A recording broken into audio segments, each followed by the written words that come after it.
প্রতিদিন সকালে আয়নার সামনে দাঁড়িয়ে আমরা যে মানুষটির প্রতিচ্ছবি দেখি তাকে কি আমরা সত্যিই চিনি?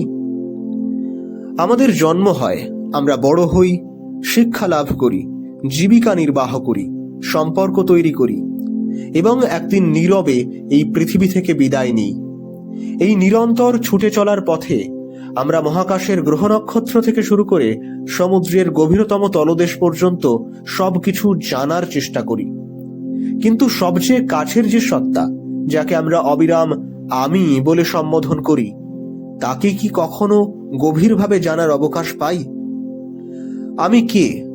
মাত্র দুটি শব্দের এই প্রশ্নটি মানব অস্তিত্বের সবচেয়ে প্রাচীন, সবচেয়ে গভীর এবং সম্ভবত সবচেয়ে উপেক্ষিত একটি প্রশ্ন।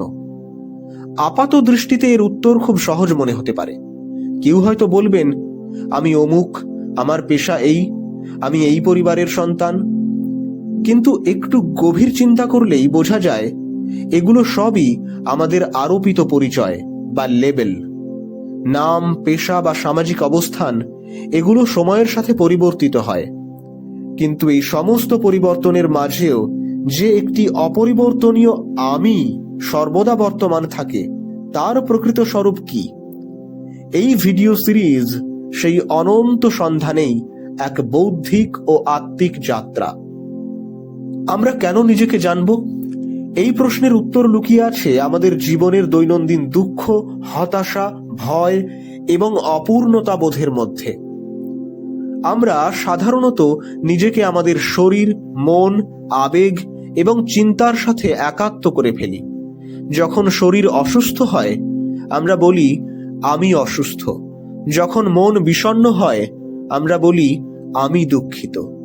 এই যে পরিবর্তনশীল এবং অস্থায়ী বস্তুগুলোর সাথে নিজেকে অবিচ্ছেদ্য ভাবা, ভারতীয় দর্শনে একেই অবিদ্যা বা অজ্ঞানতা বলা হয়েছে। এই অজ্ঞানতাই আমাদের যাবতীয় দুঃখের মূল কারণ। আত্মানুসন্ধান আমাদের এই মিথ্যা একাত্মবোধ থেকে মুক্তি দেয়। এটি আমাদের শেখায় কিভাবে দ্রষ্টা এবং দৃশ্যের মধ্যে পার্থক্য করতে হয়। আধুনিক সমাজে আমরা প্রত্যেকেই কোনো না কোনোভাবে পরাধীন। আমরা আমাদের চারপাশের মানুষের মতামত, সমাজের চাপ, এমনকি আমাদের নিজেদের অনিয়ন্ত্রিত কামনা বাসনার দাস। আমি কে? এই প্রশ্নের উত্তর খোঁজার অর্থ হল নিজের মনের গভীরে জমে থাকা এই শর্তারোপিত ধারণাগুলোকে ভেঙে ফেলা। যিনি নিজেকে জেনেছেন তিনি বাইরের জগতের কোনো লাভ ক্ষতি দ্বারা গভীরভাবে প্রভাবিত হন না। তিনি লাভ করেন প্রকৃত মানসিক স্বাধীনতা। নিজেকে না জেনে জীবনের কোনো লক্ষ্য নির্ধারণ করা অন্ধের অন্ধকারে পথ চলার মতো। আমরা যখন জানতে পারি আমাদের অহং বা আমিত্ব আসলে একটি মায়া বা সামাজিক নির্মাণ মাত্র, তখন জীবনের প্রতি আমাদের দৃষ্টিভঙ্গি আমূল বদলে যায়। প্রতিযোগিতা, ঈর্ষা এবং আত্মকেন্দ্রিকতার জায়গা নেয় এক গভীর প্রশান্তি এবং বিশ্বজনীন একাত্মবোধ। আমি কে? এই জিজ্ঞাসা কোনো নির্দিষ্ট ধর্ম, দেশ বা কালের গণ্ডিতে আবদ্ধ নয়।